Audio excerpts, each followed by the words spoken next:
Hello friends, welcome to my YouTube channel Hindi dictation.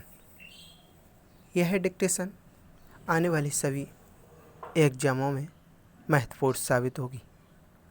Dictation start होगी 3 second बाद। Start. दंड का अभिप्राय उस कष्ट या पीड़ा से जिसे विधि के प्रावधानों के अनुसार न्यायिक निर्णय द्वारा उस व्यक्ति को दिया जाता है जिसे अपराधी घोषित किया गया हो। अपराधी के प्रति इस दंडात्मक प्रतिक्रिया के लक्ष्यों तथा उद्देश्यों के निर्धारण के विषय में अनेक प्रकार के विचार दंडशास्त्र में प्रचलित हैं। इन्हें हम दंड के सिद्धांत कहते हैं। इनमें निम्न 4 प्रमुख सिद्धांत हैं: प्रतिकारात्मक सिद्धांत, अवरोधात्मक सिद्धांत, निरोधात्मक सिद्धांत, सुधारात्मक सिद्धांत। प्रतिकारात्मक सिद्धांत के अनुसार अपराधी को उसके द्वारा पहुंचाई गई क्षति के बदले में अवश्य दंडित किया जाना चाहिए।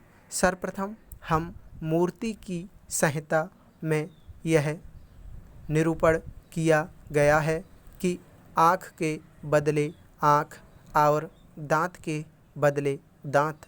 इस नियम के अनुसार जैसे को तैसा का विचार प्रचलित हुआ। इस सिद्धांत के अनुसार अपराधी को राज्य द्वारा अपनी सामूहिक क्षमता में दिया गया दंड किसी व्यक्ति की ओर से किया गया प्रतिकार या प्रतिशोध का कार्य है। अपराधी का कार्य एक ऐसी विपदा है जिसका वह स्वयं भी हिस्सेदार है। यह सिद्धांत नैतिक न्याय की पूर्ति पर आधारित है। इसके अनुसार अच्छे कार्य के लिए पुरस्कार और बुरे कार्य के लिए दंड मिलना चाहिए। किसी प्रोफेसर के अनुसार मैकेंजी का विचार है कि अपराधी जब यह देखता है कि दंड उसके अपराधी कृत्य का प्राकृतिक फल है तो वह अपराध से घृणा करने लगता है। हीकल का मत है कि प्रतिकार अपराध को उसी अपराधी की ओर मोड़ना है। अपराधी के कार्य स्वयं अपना न्याय करते हैं। इस प्रकार राज्य द्वारा दिया जाने वाला दंड अपराध का प्रतिकार अथवा प्रतिशोध है। इस संबंध में सर जेम्स स्टीफेन ने यह उल्लेख किया है कि दोष के निमित्त का अपराध प्रक्रिया का निर्माण हुआ है। जिस प्रकार के अनुराग के निमित्त विवाह अर्थात मनुष्य के भावी आवेग के लिए कानूनी प्रावधान है। संक्षेप में प्रतिकारात्मक सिद्धांत की बातें निम्न प्रकार हैं। राज्य के द्वारा अपराधी को उसकी प्रतिकारात्मकता भावना के कारण दंड दिया जाता है। अपराधी को दंड प्रदान कर राज्य विधि के उल्लंघन के प्रति अस्वीकृति प्रदान करता है।